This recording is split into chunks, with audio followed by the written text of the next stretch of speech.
रामधारी गुप्ता उच्च गति अभ्यास खंड 2 प्रतिलेखन संख्या 9, 10, 11, 12 स्पीड 100 शब्द प्रति मिनट। Ready start. महोदय, बच्चे किसी भी देश के भविष्य होते हैं, यह यथार्थ सत्य है और सदियों से इस ओर विशेष ध्यान देने की आवश्यकता पर बल दिया गया है। जन्म से लेकर बच्चों के स्वास्थ्य, रहन सहन और उनकी शिक्षा को लेकर उनके माता पिता का चिंतित होना स्वाभाविक है, लेकिन तेजी से अपनी जड़ें जमा रहे भौतिकवाद ने हर छोटे बड़े समाज के सामने ऐसे कई सवाल खड़े कर दिए हैं कि बच्चों को किस तरह उनका हक दिलाया जाए, जिससे वे आगे चलकर मजबूती और आत्मविश्वास के साथ समाज के सजग प्रहरी बन सकें। पिछले कुछ दशकों से बच्चों के भविष्य को लेकर उपजी चिंताओं ने वैज्ञानिकों और मनोवैज्ञानिकों को शोध और अनुसंधान के लिए बाध्य किया है। नित नई नई समस्याओं ने माता पिता को दुविधा में डाल दिया है। एक ओर जहां जीवन यापन के लिए महिलाएं भी पुरुषों की तरह कमर कसकर घर की चार दीवारी से बाहर निकल रही हैं, वहीं इसके कारण सदियों से चली आ रही सामाजिक संरचना गड़बड़ाने लगी है। आजीविका कमाने और अत्यधिक सुख वैभव की चाहत ने हर दंपत्ति को जीवन शैली बदलने पर मजबूर कर दिया है। समाज में हो रहे इस बदलाव के कारण बच्चे सबसे ज़्यादा उपेक्षित होने लगे हैं। अब तक की तमाम रिपोर्टों के मुताबिक यह स्पष्ट है कि अगर बच्चों के प्रति माता पिता की उदासीनता इसी प्रकार बढ़ती रही तो आने वाला वक्त तमाम परेशानियों के कारण जटिलता भरा हो जाएगा। बच्चों के सर्वांगीण विकास के लिए जो सबसे पहली समस्या सामने आती है वह है उनका स्वास्थ्य। माता पिता अपने बच्चों के स्वास्थ्य को लेकर चिंतित रहते हैं। अपने सामर्थ्य के अनुसार वह कम से कम बच्चों के खाने पीने में कोई कोर कसर बाकी नहीं रहने देना चाहते हैं। इस प्रयास में अक्सर यही देखा गया है कि माता पिता खाने पीने के मामले में बच्चों पर मनोवैज्ञानिक दबाव रखने में लगे रहते हैं। उनकी कोशिश यही रहती है कि उनका बच्चा हमेशा खाता पीता रहे और फिर यह होता है कि बच्चे के खाने पीने का कोई समय निर्धारित नहीं हो पाता और उनकी आदतें बिगड़ जाती हैं। असमय खाने पीने के कारण कई प्रकार की समस्याएं पैदा होती हैं। इन बच्चों में मोटापा होना प्रमुख है। अगर आंकड़ों पर नज़र डालें तो पता चलता है कि विकसित देशों में खास तौर से बच्चों का मोटापा चिंता का विषय बनता जा रहा है। पिछले 5 दशकों से खास तौर से अमेरिका में मोटापे के शिकार बच्चों की संख्या दुगनी हो गई है। कुल मिलाकर 6 से 17 वर्ष की उम्र के ऐसे अमेरिकी बच्चों की संख्या लगभग 47 लाख थी। यही नहीं, इस उम्र के मोटापे के शिकार बच्चों का कुल औसत 10.9% था। ऐसे बच्चों की प्रतिशत औसत की तुलना में 2 गुना से अधिक थी।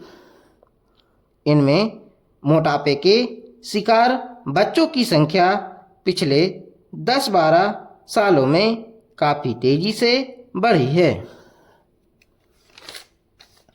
महोदय, विकसित देशों की भांति विकासशील देशों में फिलहाल यह समस्या नहीं है, लेकिन बदली हुई परिस्थितियों में विशेषकर संभ्रांत परिवारों और कामकाजी माता-पिता के बच्चों के बीच मोटापे की समस्या तेजी से बढ़ रही है। वैसे तो बच्चों के मोटे होने के लिए कई परिस्थितियां जिम्मेदार होती हैं, जैसे उनके पैतृक गुण, भूख, उसका स्वभाव और दुखी होना। किन्हीं विशेष प्रकरणों में हार्मोन संचय में गड़बड़ी होना मोटापे का कारण बन जाता है। यदि बच्चे के माता पिता मोटे हैं तो बच्चे की भी मोटे होने की संभावना बढ़ जाती है। पैतृक कारणों के अलावा बच्चों का स्वभाव भी उसके मोटापे के लिए जिम्मेदार साबित होता है। जो बच्चे ज़्यादा नाखुश रहते हैं वे प्रत्यक्ष रूप से ज़्यादा खाने के आदी हो जाते हैं। ऐसे बच्चों में असमय खाने की आदतें कहीं ज़्यादा होती है। जब कभी उनका मन नहीं लगता वे कुछ खा पीकर अपना मन बहलाने की कोशिश करते हैं और धीरे धीरे यह आदत बढ़ती जाती है जो उनके मोटापे का कारण बन जाती है। इसके अलावा जो बच्चे खेल कूद में दिलचस्पी नहीं रखते उनके भी मोटा होने की संभावना होती है। व्यायाम की कमी से शरीर की ऊर्जा चर्बी में परिणत होने लगती है। इन सब परिस्थितियों में मोटापे के आसार बढ़ने लगते हैं। अधिक भूख लगना और अधिक भोजन खाना मोटापे का सबसे बड़ा कारण होता है। नवजात शिशु ही क्यों न हो, उसे आवश्यकता से अधिक दूध पिलाना अवांछनीय है। दूध के स्थान पर ठोस आहार देना कहीं अधिक श्रेयस्कर होता है।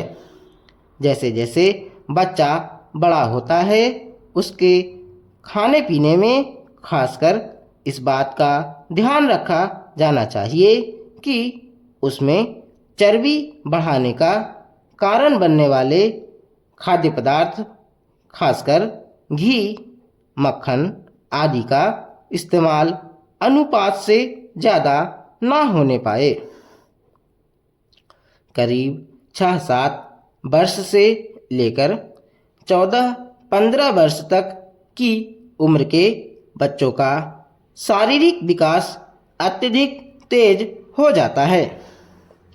इस उम्र के दौरान विभिन्न शारीरिक एवं हार्मोन परिवर्तनों के कारण बच्चों में मोटापा बढ़ने का खतरा रहता है। मोटापा बच्चों के लिए कई बार अभिशाप बन जाता है। अन्य बच्चे उसे मोटा कहकर चिढ़ाते हैं तथा उसके साथ खेलना पसंद नहीं करते। इस प्रकार दुखी होने और अकेलेपन के कारण स्वयं को सांत्वना देने के लिए बच्चा सामान्य से क्रमशः मोटा ही होता चला जाता है। इतना ही नहीं, यही मोटापा बच्चे के आलसी होने का मुख्य कारण बनता है। सामान्य जीवन में वह और बच्चों की तुलना में पहले खेलने कूदने में और फिर कई बार पढ़ने लिखने में पिछड़ने लगता है। यही नहीं, बचपन का मोटापा युवावस्था और अधिक उम्र होने पर रोगों का कारण बनता है। मोटापा हृदय रोग, कुछ प्रकार के कैंसर और समय से पहले मौत का प्रमुख कारण बन जाता है। अत्यधिक मोटापा शरीर में चर्बी को जन्म देता है, जिसका असर रक्त की धमनियों और शिराओं पर पड़ने लगता है। भाइयों, आखिरकार एक लंबे संघर्ष के बाद, जो कि मुख्य रूप से अहिंसात्मक था और जिसका नेतृत्व ऐसे विलक्षण व्यक्ति ने किया जो अहिंसा और सत्य को ईश्वर का पर्याय मानता था, परंतु स्वतंत्रता के किनारे पहुंचने के अंतिम चरण में भारत को खून की नदी में से होकर गुजरना पड़ा और यह नदी भारतीयों ने ही खोदी थी तथा इसमें भारतीयों का ही खून बह रहा था। अभूतपूर्व पैमाने पर लोगों का निष्क्रमण हुआ। पुरुषों, स्त्रियों, बच्चों, बूढ़ों, बीमारों समेत 1 करोड़ व्यक्ति, जिनके शरीरों से खून चूकर भारत की भूमि तक को रंग रहा था, भारत के एक ओर से दूसरी ओर गए। उन्होंने अपने पीछे न केवल मकान और जमीनें छोड़ी, बल्कि अपने घर के व्यक्तियों के मृत शरीर भी छोड़े। स्वतंत्र भारत के किनारे तक पहुंचने के लिए देश को यह मूल्य चुकाना पड़ा और वह 2 प्रभुता संपन्न राष्ट्रों भारत और पाकिस्तान में विभाजित हो गया। यह 15 अगस्त 1947 की बात है। कांग्रेस ने, जो वास्तविक रूप से 1885 से भारत की राष्ट्रीय बानी थी, हमेशा भारत की एक राजनीतिक इकाई के रूप में संकल्पना की थी। कांग्रेस को अंत में भारत का विभाजन स्वीकार करना पड़ा। वैसे तो यह स्वीकृति सहमति से दी गई थी, परंतु वास्तविक रूप में देखा जाए तो यह ब्रिटिश शासकों द्वारा पिछले कई दशकों से उत्पन्न की गई परिस्थितियों के दबाव के कारण था। फूट डालो और राज करो की नीति पहले पहल अलीगढ़ मुस्लिम कॉलेज की स्थापना के साथ शुरू की गई। एक दूसरे के बाद आने वाले 3 ब्रिटिश प्रिंसिपलों ने पृथकता का विचार मुस्लिम नेताओं और छात्रों के मन पर बैठाया। सर सैयद अहमद को विभाजन मूलक विचारों को फैलाने के लिए उनसे हर प्रकार की मदद मिली।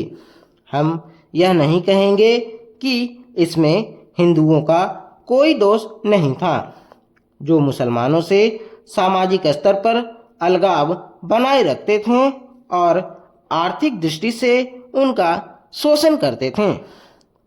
अलीगढ़ कॉलेज के अधिकारियों को अपने उद्देश्य की पूर्ति के लिए उपजाऊ भूमि मिली।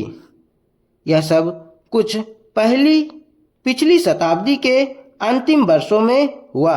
इन्होंने सोच समझकर राष्ट्रीय मुसलमानों की उपेक्षा करने की नीति अपनाई। 1947 में कांग्रेस के पास विभाजन स्वीकार करने के सिवा कोई विकल्प नहीं था, विशेषकर गंभीर सांप्रदायिक झगड़ों के कारण, जो कि गृह युद्ध का रूप धारण कर रहे थे। जिन्ना ने यह सुझाव भी दिया कि सांप्रदायिक आधार पर आबादी की अदला बदली की जाए। शायद वह बेहतर समाधान होता, क्योंकि इससे शायद वे क्रूर कृत्य न होते जो बहुत लंबे काल तक पड़ोस में रहने वालों के साथ उनके पड़ोसियों ने किए। विभाजन को स्वीकार करते हुए कांग्रेस ने 15 जून 1947 को दिल्ली में एक प्रस्ताव पास किया, जिसमें अंतिम बार भारत की मूलभूत एकता का आग्रह किया गया था। इसमें कहा गया था, पिछली 2 पीढ़ियों के श्रम और बलिदान की नहीं, बल्कि भारत का विस्तृत इतिहास और परंपरा भी इस मूलभूत एकता की साक्षी है। भाइयों, भूगोल, पर्वत और समुद्र ने भारत के स्वरूप का निर्माण किया है। कोई मानव संस्था इसके आकार को बदल नहीं सकती और ना ही उसके अंतिम लक्ष्य में बाधक बन सकती है। आर्थिक परिस्थितियों और अंतर्राष्ट्रीय मामलों की लगातार मांगों के कारण भारत की एकता और भी आवश्यक हो गई है। भारत के जिस चित्र को हमने अपने दिलों में संजोया है, वह सदा हमारे दिलों और दिमागों में रहेगा। अखिल भारतीय कांग्रेस समिति गंभीरता से यह विश्वास करती है कि जब वर्तमान भावनाओं की उत्तेजना समाप्त हो जाएगी तो भारत की समस्याओं को उचित परिप्रेक्ष्य में देखा जाएगा और भारत में दो राष्ट्रों के अस्तित्व के झूठे सिद्धांत को समाप्त कर दिया जाएगा और सभी इसका त्याग कर देंगे। सामान्यतः राष्ट्रीयता जातीय, भाषाई अथवा भौगोलिक तत्वों पर आधारित होती है, परंतु इस्लाम का अलग अस्तित्व है जो अन्य धार्मिक वर्गों में मिश्रित नहीं होता। 55 वर्ष की स्वतंत्र धर्मनिरपेक्ष राष्ट्रीयता के बाद आज भी कई जिम्मेदार मुस्लिम नेता दावा करते हैं कि मुसलमान अलग राष्ट्र है। एक जिम्मेदार दल द्वारा इतने अधिक करुणाजनक और आत्मभ्रामक प्रस्ताव की कल्पना भी नहीं की जा सकती जितना कि अखिल भारतीय कांग्रेस समिति ने 15 जून 1947 को पास किया था। सभी नेता थक चुके थे और बूढ़े हो रहे थे। आदर्शवाद की जिस ज्वाला ने उन्हें 26 वर्ष पूर्व प्रेरित किया था, उसका जोश ठंडा होने लगा था। कांग्रेस का विकास सदा ही बदलते नेतृत्व के माध्यम से हुआ था, परंतु पिछले 25 वर्षों में वही नेता कांग्रेस की सत्ता संभाले हुए थे। उनके व्यक्तित्व और उनके त्याग ने उनको जो ख्याति प्रदान की थी, उनको जो बल प्रदान किया था, उसको कोई युवा नेता चुनौती देने का साहस नहीं कर सकता था। विभाजन के विरोध में केवल एक ही स्वर था और वह था गांधी जी का, परंतु वे भी बहुत बूढ़े हो गए थे और उनका स्वास्थ्य भी ठीक नहीं था। उन्होंने अखिल भारतीय कांग्रेस समिति से प्रस्ताव स्वीकार करने के लिए कहा। यदि वे नई कार्यकारिणी समिति और नई अंतरिम सरकार के लिए नए नेता नहीं चुन सकते। प्रस्ताव को पहले कार्य समिति ने पास किया। गांधी जी से विशेष रूप से प्रार्थना की गई थी कि वे उपस्थित हों और सभा को संबोधित भी करें। लेखक अखिल भारतीय कांग्रेस समिति की बैठक में उपस्थित था। गांधी जी का भाषण स्पष्ट रूप से उनके दुख का द्योतक था।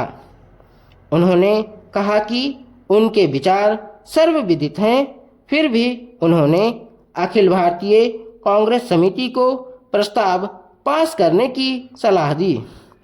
उन्होंने कहा कि अखिल भारतीय कांग्रेस समिति को इसे रद्द करने का अधिकार है, परंतु किसी ने इसका उत्तर नहीं दिया। उस समय ब्रिटेन भारत से चले जाने के लिए और अपनी साम्राज्यवादी धाक छोड़ने के लिए बहुत उत्सुक था। अब यह बोझ उनके लिए बहुत भारी हो गया था। एशिया के राजनीतिक पुनरुत्थान की उठती हुई लहर को नियंत्रित करना था।